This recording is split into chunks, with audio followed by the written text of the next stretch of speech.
మావా, మీ టీలో ఎవరైనా పిడికిడు ప్లాస్టిక్ ముక్కలు కల్పిస్తే తాగుతారా? వాళ్ళని చంపేస్తారు కదూ.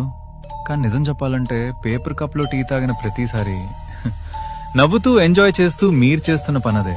ఇది టీ కాదు మావా, వేడి వేడి విషం. అసలు ఆలోచించండి, నీళ్లు తగిలితేనే పేపర్ చినిగిపోతుంది కదా, మరి వేడి వేడి టీ పోస్తే ఆ పేపర్ కప్ ఎందుకు కరగట్లేదు? ఎందుకంటే దాని లోపల ఒక సీక్రెట్ ప్లాస్టిక్ లేయర్ ఉంటుంది. ఆ వేడికి ఆ ప్లాస్టిక్ మెల్లగా కరిగి మీ టీలో కలిసిపోతోంది. ఒక ఐఐటి స్టడీ ప్రకారం ఒక కప్పు టీలో కేవలం 15 నిమిషాల్లో 25,000 మైక్రో ప్లాస్టిక్ ముక్కలు కరుగుతాయట.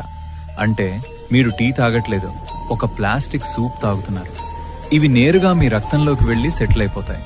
దీనివల్ల గ్యాస్ ట్రబుల్ వస్తే హ్యాపీనే, కానీ ఇది తెచ్చేది క్యాన్సర్ మరియు మగవాళ్ళలో పిల్లలు పుట్టకపోవడం వంటి సమస్యలు. మీ ప్రమేయం లేకుండానే మీ డిఎన్ఏని మీరే నాశనం చేసుకుంటున్నారు మావా. స్టైల్ కోసం ఆరోగ్యాన్ని తగలబెట్టుకోకండి. దయచేసి గాజు గ్లాస్ మాత్రమే